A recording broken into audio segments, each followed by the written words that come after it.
Assalamualaikum warahmatullahi wabarakatuh.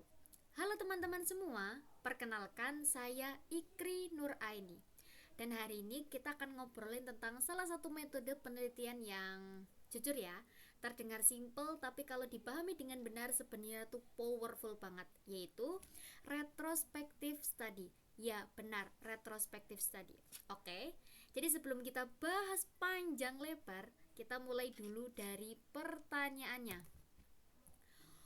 What is a retrospective study? Apa sih retrospective study itu?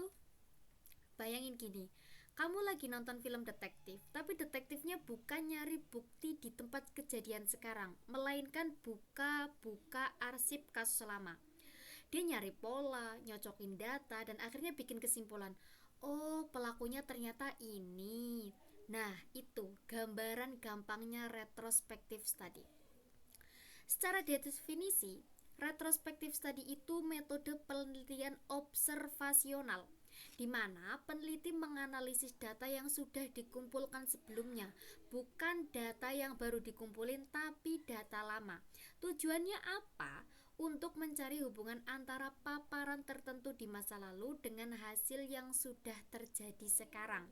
Jadi ini bukan penelitian eksperimental ya teman-teman. Kita tuh nggak nyuruh orang minum obat ini ataupun itu, atau ngikutin orang kemana-mana, enggak.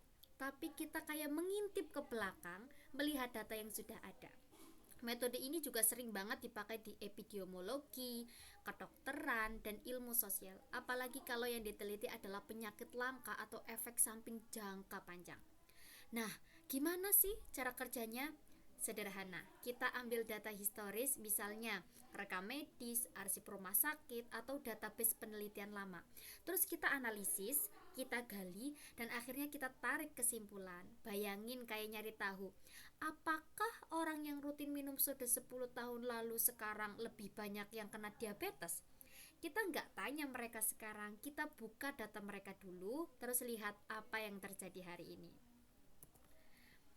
Karakteristik dari metode ini tuh ada 3 yang paling utama. Yang pertama jelas historical data atau data historis. Kita kerja pakai barang bekas, dalam arti positif ya teman-teman, tapi harus diteliti karena data lama kadang banyak sekali jebakan Batman-nya. Dan yang kedua, efisien. Kenapa bisa efisien? Karena kita nggak perlu tunggu waktu bertahun-tahun untuk lihat hasilnya. Kayak misalnya nih, kalau kita pakai metode prospektif, kita harus nunggu pasien selama 10 tahun untuk lihat efek obatnya. Tapi kalau pakai retrospective study, kita bisa pakai data pasien dari 10 tahun lalu dan langsung dapat jawabannya. Waktu dan biayanya jauh lebih hemat. Tapi yang ketiga, dan ini sangat penting, metode ini tuh rentan terhadap bias. Ada 2 jenis bias utama. Yang pertama, selection bias. Kalau data yang kita pakai nggak representatif, misalnya cuma ambil dari satu rumah sakit besar, padahal pasien di rumah sakit kecil bisa loh punya karakteristik yang berbeda. Nah, ya jenis yang kedua, information bias. Kalau datanya nggak dicatat dengan rapi atau nggak konsisten, kayak misalnya ada pasien yang lupa ditulis riwayat perokoknya, ini bisa mempengaruhi hasil dari penelitian tersebut teman-teman. Jadi harus ekstra hati-hati. Nah, jenis-jenis penelitian retrospektif juga sangat beragam. Ada 3 utama yang biasa dipakai. Yang pertama, case control study. Ini yang paling umum. Kita ambil 2 kelompok. Satu kelompok yang punya kondisi tertentu, kayak misalnya kanker paru-paru, dan satu lagi kelompok kontrol yang sehat. Terus kita bandingin nih, kira-kira mereka dulu terpapar apa ya? Apakah yang kena kanker itu dulunya merokok? Kalau iya, kita bisa mulai menyusun hubungan sebab akibatnya. Contohnya, studi hubungan antara merokok dan kanker paru-paru. Data pasien kanker ditelusuri, mayoritas ternyata perokok, sementara di kelompok sehat perokoknya jauh lebih sedikit. Nah, seperti itu. Yang kedua, retrospective cohort study. Kalau ini urutannya tuh dibalik. Kita mulai dari paparannya dulu, baru lihat hasilnya. Misalnya, ada data tahun 2010 tentang karyawan pabrik yang terpapar bahan kimia. Lalu kita cek nih data tahun 2020, berapa dari mereka yang kena kanker kulit. Analogi gampangnya, kayak lihat CCTV lama dari pabrik, terus kamu cocokin nih sama kondisi kesehatan orang-orangnya sekarang. Dari situ kamu bisa analisis hubungan antara paparan kimia dan resiko penyakit. Lalu yang ketiga, case series study. Ini semacam dokumentasi beberapa kasus unik yang punya karakteristik serupa. Misalnya, laporan 5 pasien yang mengalami efek samping langka dari obat baru. Kita deskripsikan pola dan ciri khasnya. Ini berguna banget untuk mengidentifikasi fenomena langka atau sebagai dasar untuk penelitian lebih besar di masa yang akan datang. Oke, sekarang masuk ke tahap pelaksanaannya, step of implementation. Gimana sih caranya bikin penelitian retrospektif study ini? Langkah pertama, tentukan pertanyaan penelitian. Misalnya, apakah transfusi darah di IGD meningkatkan risiko infeksi hepatitis B? Nah, itu. Kalian harus menentukan apa yang akan kalian teliti seperti itu. Dan yang kedua, tentukan variabel. Variabel itu ada 2 ya teman-teman, variabel independen dan variabel dependen. Dengan judul yang tadi, variabel independennya itu paparan, misalnya kayak transfusi darahnya. Dan variabel dependennya itu hasilnya, misalnya kena infeksi hepatitis B tersebut, seperti itu. Ketiga, kumpulkan data. Ini bisa dari rekam medis, arsip BPJS, atau database rumah sakit. Yang keempat, validasi data. Nah, ini nih penting banget nih. Harus dicek datanya lengkap atau enggak, formatnya konsisten atau enggak. Kayak misalnya, kadang suhu tubuh pasien ditulis dalam angka, kadang cuma ditulis normal. Nah, ini yang harus diseragamkan. Yang kelima, analisis data.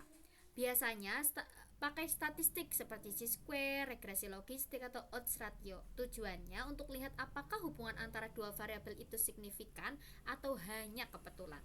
Dan yang terakhir, interpretasi hasil.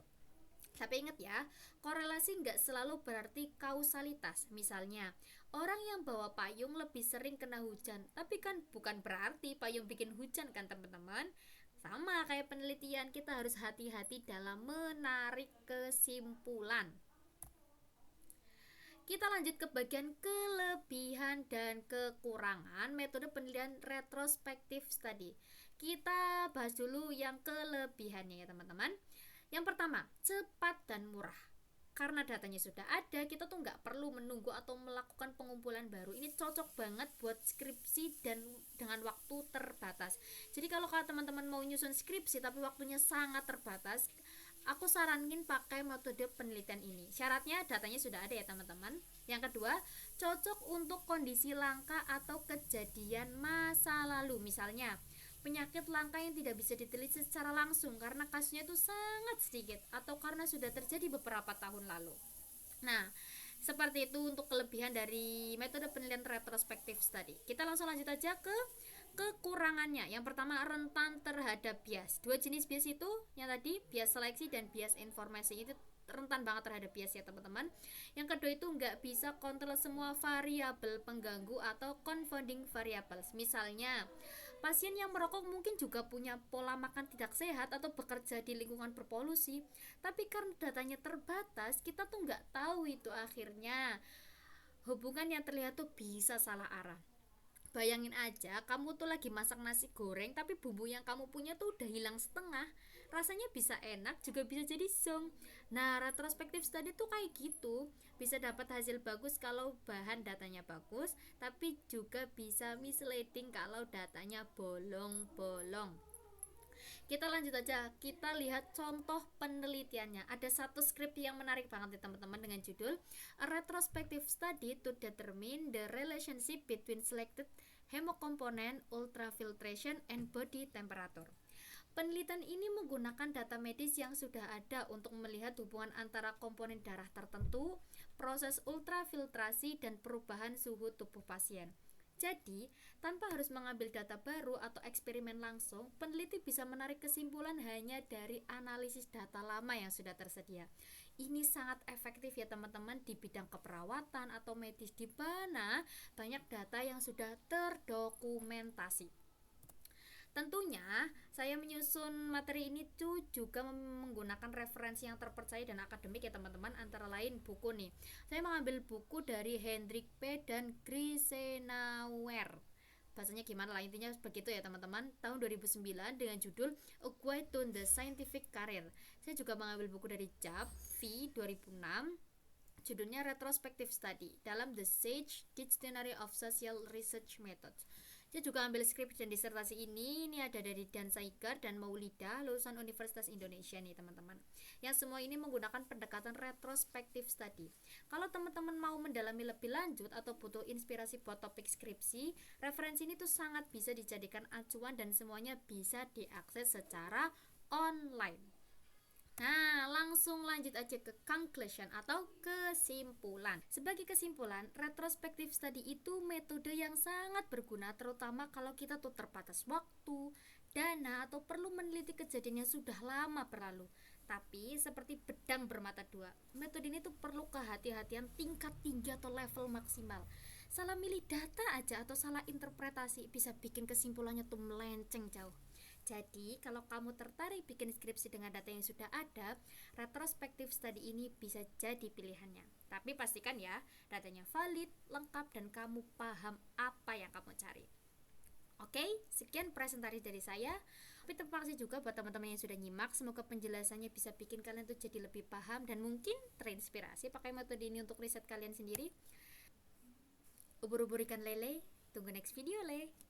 Wassalamualaikum warahmatullahi wabarakatuh.